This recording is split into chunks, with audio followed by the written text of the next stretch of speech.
ഹേ guys, അപ്പോൾ Retro directed by Karthik Subbaraj, starring Suriya. അങ്ങനെ ഒരു എക്സ്പെക്ടേഷൻ ഇല്ലാണ്ടാണ് ഞാൻ റെട്രോ കാണാൻ പോകുന്നത്. ട്രെയിലർ കണ്ടപ്പോഴൊക്കെ എന്താണ് എക്സ്പെക്ട് ചെയ്യേണ്ടത് എന്ന് പോലും എനിക്ക് അറിയില്ലായിരുന്നു. കാരണം ട്രെയിലർ തന്നെ കുറേ സീനുകളുടെ ഒരു മിക്സപ്പ് ഒക്കെ ആയിരുന്നു. അതുകൊണ്ട് എന്താണ് കഥ എന്നുള്ളത് എനിക്ക് മനസ്സിലായില്ല. ബട്ട് ഒരു ബേസിക് ഐഡിയ എനിക്ക് മനസ്സിലായത് ഒരു ഗാങ്സ്റ്റർ മൂവിയാണ്. ഒരു 90s 80s സെറ്റിങ്ങിൽ നടക്കുന്ന ഒരു ഗാങ്സ്റ്റർ മൂവി. ഇതായിരുന്നു എൻ്റെ മൈൻഡിൽ. ഞാൻ ചെറുതായിട്ടെങ്കിലും എക്സ്പെക്ട് ചെയ്തത് കാർത്തിക് സുബ്രാജ് വിക്രം വെച്ച് ചെയ്ത മഹാൻ പോലത്തെ ഒരു സെറ്റപ്പ് ആയിരിക്കുമെന്നാണ്. അങ്ങനെയൊക്കെ ഒരു ചെറിയ എക്സ്പെക്ടേഷൻസ് മാത്രമാണ് എനിക്കുണ്ടായത്. പടത്തിലോട്ട് കയറുമ്പോൾ തന്നെ ഒരു ഫ്ലാഷ് ബാക്ക് സീക്വൻസ് വെച്ചാണ് തുടങ്ങുന്നത്. പിന്നെ പിന്നെ പോയി കുറച്ച് കഴിഞ്ഞിട്ടാണ് സൂര്യയുടെ ഇൻട്രൊഡക്ഷൻ വരുന്നത്. ഇൻട്രൊഡക്ഷൻ ഒക്കെ നൈസ് ആയിരുന്നു. ആ ഇൻട്രൊഡക്ഷൻ നേരെ പോകുന്നത് മറ്റേ നമ്മുടെ കനീമ സോങ്ങിലോട്ടാണ് പോകുന്നത്. ആ സോങ്ങിന്റെ ഒരു ബ്രേക്ക് വന്നിട്ട് പിന്നെ വരുന്നത് ഒരു ഓൾമോസ്റ്റ് ഒരു 15 മിനിറ്റ്സോളം വരുന്ന ഒരു സിംഗിൾ ഷോട്ട് സീനായിരുന്നു. ആ സീൻ നല്ല രീതിയിൽ ടെൻഷൻ ബിൽഡിങ്ങും കാര്യങ്ങളും ആ ഒരു സിനിമയുടെ ഒരു എന്താ പറയാ ഒരു സ്റ്റോറി എന്തായിരിക്കും എന്ന് ഏകദേശം ഒരു ഐഡിയ ഒക്കെ തന്നെ രീതിയിലായിരുന്നു ആ സീൻ പോയിക്കൊണ്ടിരുന്നത്. അപ്പോൾ നമ്മൾ വിചാരിക്കും പടം ആ ഒരു ഡയറക്ഷനിലോട്ടാണ് പോകുന്നത്. ഇന്നൊരു ഗോൾഡ് ഫിഷ്, ഈ ഗോൾഡ് ഫിഷ് എന്ന് പറഞ്ഞ ഐറ്റം എവിടെയാണ് എന്ന് കണ്ടുപിടിക്കുന്നതാണ് സിനിമയുടെ ഒരു പ്ലോട്ട് എന്ന് ഞാൻ വിചാരിച്ചു. ബട്ട് അതൊന്നുമല്ലായിരുന്നു പ്ലോട്ട്. പിന്നെ വേറൊരു കാര്യം എന്താണെന്ന് വെച്ച് കഴിഞ്ഞാൽ ഇതിൻ്റെ അകത്ത് സൂര്യക്ക് ചിരി വരില്ല. അതാണ് ഈ ക്യാരക്ടറിന്റെ മെയിൻ ഒരു സംഗതി. പുള്ളിക്ക് ചിരി വരില്ല. അത് സൂര്യ നല്ല രീതിയിൽ ഹാൻഡിലും ചെയ്തിട്ടുണ്ട്. മറ്റേ കന്നീമ ഡാൻസ് കളിക്കുന്ന സമയത്ത് പുള്ളി ചിരിക്കാണ്ടൊക്കെയാണ് ഡാൻസ് കളിക്കുന്നത്. അതൊക്കെ അത് 15 മിനിറ്റ്സ് സിംഗിൾ ഷോട്ട്, അതൊക്കെ നമ്മൾ സമ്മതിച്ച് കൊടുത്തേ പറ്റൂ. പിന്നീട് ഫസ്റ്റ് ഹാഫ് ഇന്റർവെല് വരെ വലിയ കുഴപ്പമില്ലാണ്ടാണ് പടം പോകുന്നത്. പക്ഷെ പിന്നെ ആ പടം എൻ്റയർലി വേറൊരു ഡയറക്ഷനാണ് എടുക്കുന്നത്. പടത്തിന്റെ ടാഗ് ലൈൻ തന്നെ ലവ്, ലാഫ്റ്റർ ആൻഡ് വാർ, ഇങ്ങനൊരു 3 ചാപ്റ്റർ പോലെയാണ് ഈ പടം പോകുന്നത്. സിനിമയുടെ അകത്ത് അങ്ങനെ തന്നെയാണ്. സ്റ്റാർട്ടിങ്ങത്തെ കനിമ ചാപ്റ്റർ ഒക്കെ വരുന്നത് ലവ് എന്ന് പറഞ്ഞ സ്റ്റാർട്ടിങ്ങിലെ കനിമ സോങ് ഒക്കെ വരുന്നത് ലവ് എന്ന് പറഞ്ഞ ചാപ്റ്ററിലാണ്. പിന്നെ അത് കഴിഞ്ഞ് ആ ലവിന്റെ ചാപ്റ്ററിൽ നിന്നും ലാഫ്റ്ററിലോട്ട് പോകുന്നു. ലാഫ്റ്ററിലോട്ട് പോകുമ്പോഴും ഞാൻ പറഞ്ഞില്ല, ഇത് എന്തായാലും നടക്കുന്നത് ഫസ്റ്റ് ഹാഫിലാണ്. അത്യാവശ്യം കുഴപ്പമില്ലാത്ത കുറച്ച് സീനുകളുണ്ട്.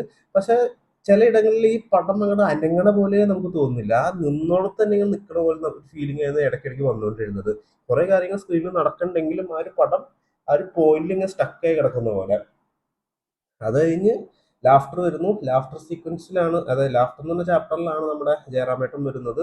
ജയറാമേട്ടൻ്റെ ട്രെയിലർ കണ്ടപ്പോൾ ഞാൻ വിചാരിച്ചു ഭയങ്കര ഒരു കോമഡി പീസ് ആയിരിക്കും എന്ന് വിചാരിച്ചു. പക്ഷേ ഈ ഫിലിമിനകത്ത് അങ്ങനെയല്ല. ഫിലിമിനകത്ത് അത്യാവശ്യം നല്ലൊരു ഡീസൻറ്റ് റോളാണ് ജയറാമേട്ടൻ കൊടുത്തിരിക്കുന്നത്. ഉം. അത് കഴിഞ്ഞ് വീണ്ടും പടം ഒരു ഡയറക്ഷനിലോട്ട് പോകുന്നു. അപ്പൊ എൻ്റയർലി ഫസ്റ്റ് ആ ഒരു മാരേജ് വെഡ്ഡിങ് സീക്വൻസ് നടക്കുന്ന ഒരു കഥയിൽ നിന്നും എൻ്റയർലി വേറൊരു കഥയിലോട്ടാണ് പോയിക്കൊണ്ടിരിക്കുന്നത്. ആ കഥയിലോട്ട് ഇങ്ങനെ പോകുമ്പോൾ പിന്നീട് നടക്കുന്ന കഥകളെല്ലാം ആൻഡമാനിലെ ഒരു ഐലൻഡിലാണ് എന്നാണ് സിനിമയിൽ പറയുന്നത്. ആ ഐലൻഡിൽ പിന്നെ കുറെ എക്സെൻട്രിക് ആയിട്ടുള്ള വേറെ കുറെ ക്യാരക്ടേഴ്സ്, ആ ഐലൻഡിൽ കുറെ റൂളും കാര്യങ്ങളും, അങ്ങനെ ഒരു ഡയറക്ഷനിലോട്ടാണ് പടം പോകുന്നത്. അതായത് ഒരു ഫിക്സഡ് ഡയറക്ഷൻ ഇല്ല പടത്തിന്. പടം എവിടെ എത്തുന്നു അവിടെ നിന്ന് ഒരു പുതിയ പ്ലോട്ട് തന്നെയാണ്, ആ പ്ലോട്ടിന് പുറകിലാണ് പടം പോകുന്നത്. പിന്നെ കുഴപ്പമില്ല, ക്ലൈമാക്സ് ആകുമ്പോൾ ഇതെല്ലാം കൂട്ടിച്ചേർക്കുന്നുണ്ട്. ഐലൻഡിലാണെങ്കിൽ പിന്നെ കുറെ മാഡ് മാക്സ് പോലത്തെ കുറെ പരിപാടികളൊക്കെയാണ് നടക്കുന്നത്. നമ്മുടെ ഒരു അണ്ടർഗ്രൗണ്ട് ഫൈറ്റ് ക്ലബ് പോലത്തെ ഒരു പരിപാടിയൊക്കെയാണ് അവിടെ നടക്കുന്നത്. അവിടെ ഈ ഐലൻഡിൽ എത്തുമ്പോൾ കഥ പിന്നെ ഏകദേശം നമ്മുടെ ജഗമേ തന്തിരം സിനിമയിലത്തെ ഒരു പ്ലോട്ടാണ് പിടിക്കുന്നത്. ഏതാണ്ട് അതുപോലൊക്കെ തന്നെ, എൻ്റയർലി അല്ല എന്നാൽ ഏതാണ്ട് അതുപോലൊക്കെ തന്നെ ഒരു പ്ലോട്ടാണ് പിടിക്കുന്നത്.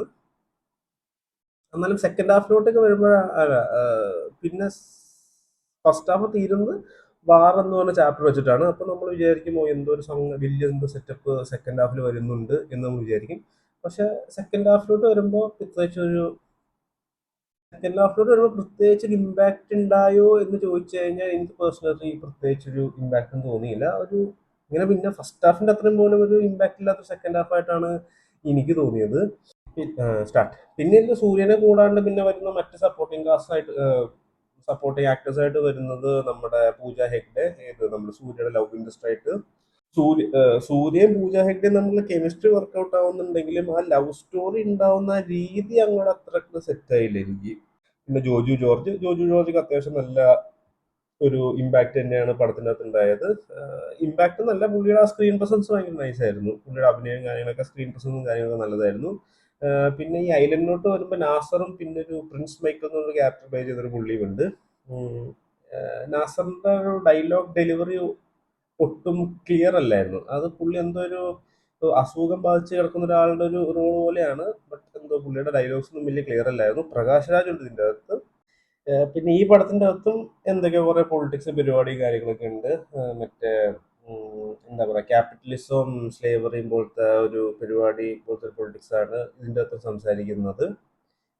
അതൊക്കെയാണ് മെയിൻ ആയിട്ട് ഈ ഐലൻഡിൽ കാര്യങ്ങളൊക്കെ നടക്കുന്നത്. ഏഹ് പിന്നെ ഇതിൻ്റെ അകത്ത് മ്യൂസിക് ചെയ്തിരിക്കുന്നത് സന്തോഷ് നാരായണനാണ്. മ്യൂസിക് ഒക്കെ അത്യാവശ്യം വലിയ കുഴപ്പമൊന്നുമില്ല. പക്ഷെ ചില മ്യൂസിക്കിന്റെ പ്ലേസ്മെന്റും ചില സോങ്സിന്റെ പ്ലേസ്മെന്റിനെ കാണുന്ന സമയത്ത് നമുക്ക് ശരിക്കും നല്ല ഇറിറ്റേഷൻ വരും. കാരണം ഒന്നാമതേ പടം ഒരു പോയിന്റിലേക്ക് ഭയങ്കര സ്ലോ ആയിട്ടാണ് പോണത്. ഈ സ്ലോ ആയിട്ട് പോണതിന്റെ ഇടയിൽ കുറെ ഒരു ആവശ്യമില്ലാത്ത കുറെ പാട്ടുകൾ കേൾക്കുമ്പോൾ നമുക്ക് ശരിക്കും നല്ലൊരു ഇറിറ്റേഷൻ ഫീൽ ആവുന്നുണ്ടായിരുന്നു. പിന്നെ എനിക്ക് ഒരു ഭയങ്കര ഇഷ്യൂ ആയിട്ട് തോന്നിയത് എഡിറ്റിംഗ് ആണ്. കാരണം എഡിറ്റിംഗ് അവിടെ നിന്ന് ഇവിടെ നിന്നൊക്കെ സാധനം എടുത്തിട്ട് മൊത്തം കൂട്ടി ചേർത്ത പോലത്തെ ഒരു ഫീൽ ആയിരുന്നു എഡിറ്റിംഗിൽ എനിക്ക് തോന്നിയത്. കാരണം ആ ഒരു ഗ്രാസ്പ് കിട്ടില്ല, ക്ലച്ച് പിടിക്കണില്ല സിനിമ. ഒരു പോയിന്റ്, ഇതൊക്കെ എന്റെ പേഴ്സണൽ ഇതാണ്, ആ ഒരു പോയിന്റ് പൊക്കൊണ്ടിരിക്കുന്ന സമയത്ത് എനിക്ക് ആ ഒരു പടം ഒരു ക്ലച്ച് പിടിക്കാത്ത പോലത്തെ ഫീൽ ആയിരുന്നു. കാരണം ഒരു എലിവേഷൻ സീനായിട്ട് തോന്നുന്നേ ഉണ്ടായിരുന്നില്ല. ആ ഒരു ഒറ്റ ഒരു മൊണോട്ടോണസ് ആയിട്ടുള്ള ഒരു ഫീലാണ് ഇങ്ങനെ പൊക്കോണ്ടിരുന്നത്. പിന്നെ ക്ലൈമാക്സിലോട്ട് എത്തിയപ്പോൾ വലിയ കുഴപ്പമുണ്ടായിരുന്നില്ല. നല്ലൊരു ലാഫ്റ്റർ ഇതിലാണ് പടം നിൽക്കുന്നത്. സോ ടു എൻഡ് റെട്രോ എനിക്ക് പേഴ്സണലി വർക്കൗട്ട് ആയില്ല. നിങ്ങൾ കണ്ടു നോക്കിയിട്ട് പറ നിങ്ങൾക്ക് ഇഷ്ടപ്പെട്ടോ എന്ന്. എനിക്ക് പേഴ്സണലി കങ്കുവയുടെ ക്ഷീണം റെട്രോയിൽ അങ്ങോട്ട് മാറിയ പോയിട്ടുണ്ടായിരുന്നില്ല. മെയിൻലി എനിക്ക് തോന്നിയത് ആ ഒരു സ്ക്രിപ്റ്റ് കുറച്ച് വീക്കായിട്ടാണ് എനിക്ക് തോന്നുന്നത്. ഒരു ജിഗർദണ്ഡ പോലത്തെ ഒരു സ്ക്രിപ്റ്റോ, അതായത് അങ്ങനത്തെ ഒരു സാധനം എഴുതാൻ കാർത്തിക് സുബരാജിനെ പറ്റുള്ളൂ. പക്ഷെ ഇതിൽ കുറെ കുറെ സാധനങ്ങളൊക്കെ കയറി വന്നേക്കുന്നത് കൊണ്ട് ഫിലിം അങ്ങോട്ട് എനിക്ക് പേഴ്സണലി സെറ്റ് ആയിട്ടുണ്ടായിരുന്നില്ല. ഏഹ് അതും എന്ത് എക്സ്പെക്ടേഷൻ പോലും ചെയ്യേണ്ടിരുന്നതെന്ന് അറിയാൻ പാടില്ലാത്തതിന്റെ ഒരു ഇഷ്യൂ ഉണ്ടായിരുന്നു. So that's retro for you and take care.